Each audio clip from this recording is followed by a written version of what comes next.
Olá, queridos amigos. Eu sou um servo de Deus. Essa é a nossa gota de sabedoria de hoje, dia 31 de agosto. Ontem nós falamos sobre por que não esperar um pouco mais? Custa esperar um pouco mais? Interessante que no meu coração não estava nem programado para falar uma sequência. E um ouvinte me pediu, pastor, aproveita e fala de novo. E eu queria falar um pouco hoje sobre pessoas que esperam demais. Se por um lado nós temos uma dificuldade enorme para esperar, por outro lado nós temos pessoas que esperam demais. Se numa instância nós temos pessoas que são extremamente donas do seu tempo, donas da sua agenda, e elas querem a todo tempo fazer a sua vontade, na sua hora. Por outro lado, nós temos outras que são extremamente passivas, não reagem. O que muitos chamam de procrastinadores. Pessoas que vão deixando a vida passar, que vão deixando a vida caminhar. São pessoas que não conseguem dar passos concretos, passos diretivos. São pessoas que não conseguem submeter o seu coração a uma coragem a ponto de estagnarem na vida. São pessoas que muitas vezes, por excesso de zelo, por medo, por uma ansiedade crônica, terminam não rendendo o seu coração, não deixando sua alma produtiva. E isso é perigoso. Eclesiastes capítulo 3 tem uma série de palavras muito interessantes e todas elas são conectadas a tempo. Tudo tem o tempo certo. Tempo de plantar e tempo de colher o que se plantou. Tempo de correr, tempo de parar. Nós podemos acrescentar todo tipo de coisa ali de tempo e de atempo. Porque a questão temporal e atemporal, ela deve ser muito bem compartilhada com Deus. Nós precisamos conversar muito com Deus para entender os sinais, para entender os momentos da vida. Muitos de nós temos muitas páginas coladas na nossa história. Muitos de nós temos páginas que foram passadas e que nós sequer nos damos conta de parar para refletir. Poxa, por que isso aqui? E a procrastinação é um fator que vai estremecendo a nossa estrutura. É como se eu estivesse caminhando na contramão, numa contraprodução. É como se eu estivesse trabalhando para fazer as coisas sempre no último minuto. Eu tenho tanto medo, eu tenho tanta decepção talvez acumulada, eu tenho tanta noção traumática, eu tenho tanta ferida, eu tenho tanta fragilidade, eu tenho tanta discórdia comigo mesmo, talvez uma autoestima lá embaixo de tal forma que eu deixo tudo para o último minuto. Então, procrastinar, em outras palavras, é adiamento. É você deixar as ações para depois. E muitas vezes nós não nos damos conta que isso é resultado de um estresse. Uma pessoa que vive esse processo crônico de ansiedade vai estressando, vai cansando a sua alma, vai cansando a sua vida, e ela vai aos poucos deixando tudo para depois, para não ter esse estresse, para não ter esse embate, para não ter esse arranhão. É como se eu estivesse sempre usando a marcha mais lenta. O carro tem 5, 6 marchas, mas ele quer utilizar apenas a marcha primeira. E isso talvez seja uma das piores coisas para a vida de quem procrastina. O procrastinador, ele acredita que as pressões, que as decisões talvez não sejam acertadas naquele momento. Ele tem sempre a impressão de que pode deixar para depois. Em outras maneiras, o procrastinador, ele termina tendo até um perfil de soberba. Porque é como se ele tivesse um controle, é um misto de sentimentos, é um misto comportamental. É como se ele tivesse o controle e na hora que ele quisesse, ele faz. Então o tempo, ele é implacável. Os ponteiros do relógio, os números digitais do relógio, eles não esperam. A hora de terminar algo em nossa vida chega numa velocidade absurda. E quando nós não abrimos o nosso coração para entender que há tanto na vida para fazer e há tão pouco tempo, Isso pode causar sérios acidentes em nossa alma. Então, muitas vezes nós não entendemos que problemas físicos, decorrentes até mesmo de um processo de ansiedade ou psicoansiedade crônica, isso pode levar uma pessoa a um estado terrível de procrastinação. Então, procrastinar é deixar para depois, é adiar, é confiar que você tem o controle do futuro, do logo mais. Isso não é verdade. Quando eu penso assim, de certa forma, eu posso até causar uma blasfêmia. Eu posso, de alguma forma, criar lesões na minha psique, na minha alma, na minha própria fé. Por quê? Porque eu tenho uma tendência a deixar tudo para o segundo tempo. Eu me lembro um curso que ia fazer no interior de Minas Gerais, em Viçosa, e quando eu liguei para lá, eu e um grande amigo disseram assim: só tem 5 vagas, mas pode ser que essas vagas nem sejam preenchidas, vocês têm 30 dias. E aquele amigo me disse assim: não, nós vamos nos inscrever logo. E eu peguei aquela palavra como uma flecha no meu coração. No outro dia nós nos inscrevemos e, graças a Deus, concluímos nosso curso em 2 anos e meio. E o interessante é que, quando nós chegamos lá, nos disseram que 3 dias depois as pessoas ligavam, muitas pessoas ligando querendo das vagas. E só tinham 3, porque 2 nós tínhamos preenchido. Por quê? Porque nós não deixamos para depois. Eu quero deixar para sua reflexão e para a minha também, Efésios 5, os versículos 15 e 16, que dizem assim: tenham cuidado com a maneira como vocês vivem, que não sejam como insensatos, mas como sábios, aproveitando ao máximo cada oportunidade, porque os dias são maus. Veja que texto extraordinário. Paulo está falando da vida em comunidade. E talvez quem procrastina vive uma vida solitária. E eu quero te dizer que Paulo tem uma palavra aqui que eu acho fantástica, é aproveitamento. Ele diz: aproveita ao máximo cada oportunidade, cada momento. Então, seja uma pessoa que toma decisões práticas. Não deixe para amanhã. Amanhã pode ser muito tarde.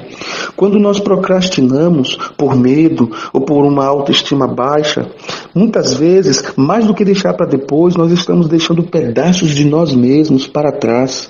Talvez nunca mais encontraremos essas fatias do tempo, essas fatias do nosso ser. Deixar para amanhã ou para mais tarde pode se tornar um vício, uma forma de fabricar bolas de neves existenciais na nossa vida. Então, valorize o tempo, os sinais, os momentos, as decisões, as atitudes, a capacidade intelectiva, a sua fé. Valorize e tome decisões. Não deixe para amanhã. Amanhã pode ser muito tarde. Eu gosto muito, mas muito mesmo quando, de maneira tão especial, nós vamos construindo um caminho e quando percebemos, já chegamos no final. Agora, quando criamos um estresse nas possibilidades, nas impossibilidades, nos medos, aí nós vamos nos tornando procrastinadores por excelência. Que eu e você aprendamos a esperar o tempo de Deus, mas não perder o tempo de Deus. E eu entendo que por mais que curemos esse processo doloroso de procrastinar, de deixar as coisas para depois, nós ainda temos que ter cuidado com os resíduos da procrastinação. Porque existem coisas que nós conseguimos tirar, mas quantas vezes depois de ter algumas resoluções, você cansa, ou você tem medo do enfrentamento, ou talvez até preguiça. Você diz assim, sabe de uma? Indisposição. Eu estou cansado, indisposto. Eu não vou me responsabilizar por isso. Eu não vou me colocar nessa linha de frente, nessa linha de tiro, nessa linha de guerra. Eu não vou me expor. Então você começa a vencer a procrastinação, mas você começa a estabelecer limites. A partir dali você diz, não, então deixa para depois. Não, quem sabe eu faço mais tarde. Outro momento eu vou, outro momento eu vejo, outro momento eu arrumo, outro momento eu lavo, outro momento eu ligo. Então esses resíduos da procrastinação é uma tendência que você tem de ir avançar um pouco, mas já vai com aquele medo, já vai com aquela predisposição que se não resolver, você pelo menos tentou. É como se você estivesse criando uma espécie de consolo psíquico. Então esses resíduos de certa forma, eles impedem você de continuar a romper com a procrastinação. Você dá passos, mas você não conseguiu, ou você conseguiu satisfatório, você satisfazeu a sua consciência, você satisfez a sua consciência, então você não avança mais. Então hoje eu queria te falar que nós precisamos vencer, inclusive, os resíduos da procrastinação. Então ficar adiando coisas, pode ter certeza que vai acumular, criar bola de neve, e você vai ter seríssimos problemas, seríssimas dores, dissabores, você pode ter soluços na alma, você pode ter arrependimentos que jamais sairão da sua cabeça, do seu coração, se não for tirada por Deus. Então, nós precisamos entender que tudo tem o seu tempo. Eu não posso sair por aí levantando e fazendo as coisas de qualquer jeito. Para vencer a procrastinação, para vencer a estagnação, tanto uma coisa como outra, eu preciso me comunicar com Deus. Talvez você que não tenha muita experiência com as coisas espirituais, talvez você não entenda muito a minha fala no primeiro momento, mas pense bem. Se eu quero uma vida harmônica, se eu quero uma vida produtiva, se eu quero uma vida que me dê resultados espirituais, eu preciso caminhar convicto dessa espiritualidade. Porque a espiritualidade traz em mim valores tremendamente sólidos. A espiritualidade forma em mim um caráter que tenha pelo menos discernimento dos valores a serem dados, dos valores a serem recebidos. Porque muitas pessoas não entendem, mas o ato de deixar as coisas para depois, faz parte de um processo de medo, de ansiedade, de angústia. Então elas preferem adotar aquela teoria filosófica, cântica, deixa a vida me levar. Então, de fato, a vida vai levando. O problema é que quando eu faço escolhas, eu sei para onde eu estou indo, porque a Bíblia diz que aquilo que o homem plantar, ele ceifará. Mas quando a vida me leva, eu não sei para onde eu vou. Quando a vida me leva, eu não posso ter certezas. Quando eu sou conduzido por Deus, eu tenho certeza de que eu jamais vou perecer. Quando eu sou conduzido por Deus, eu tenho certeza que eu não vou sofrer. Quando eu sou conduzido por Deus, eu tenho certeza que eu vou chegar nos lugares, nas curvas, nas retas da minha vida, na hora certa e em segurança. Então, quando eu procrastino, quando eu deixo para depois as resoluções, eu posso perder o tempo de Deus. Então, quando Eclesiastes diz que tudo tem o seu tempo, eu preciso descobrir quais são os itens responsáveis pelo meu processo procrastinador. Se isso não for consertado, eu posso ter sérios problemas. Eclesiastes 10, verso 18, olha o que diz. Por causa da preguiça, o telhado se enverga, quebra. Por causa das mãos indolentes, a casa tem goteiras. É mais ou menos assim, se eu não consertar o meu telhado quando o tempo estiver bom, apropriado, quando a chuva vier, inevitavelmente a casa vai começar a ter seríssimos problemas de gotejamento. Então a nossa consciência tem que ser assim. Eu preciso estabelecer um tempo para fazer as coisas. Eu preciso dar um prazo a mim para fazer as coisas. Eu preciso me cobrar. É como se eu fosse um administrador, um gestor, um chefe, um gerente, um líder, um patrão da minha alma. Eu preciso dar ordens, entre aspas, à minha alma. Você tem tanto tempo para tomar essa decisão. E aquele tempo você passa orando, você passa discernindo, você passa criando especulações, mas você passa sobretudo perguntando: Deus, me ensina o tempo certo de fazer isso. Não me deixa recuar nem avançar sem a sua direção. Não me deixa esperar demais ou ser muito precipitado. Me ajuda, Senhor. Então, muitas vezes, nós não entendemos que empurrar as coisas com a barriga, isso é um processo de desânimo, e talvez desânimo crônico. Eu gosto muito de um leilão que aconteceu num determinado lugar, e de forma extraordinária foram convocando as ferramentas para assumir.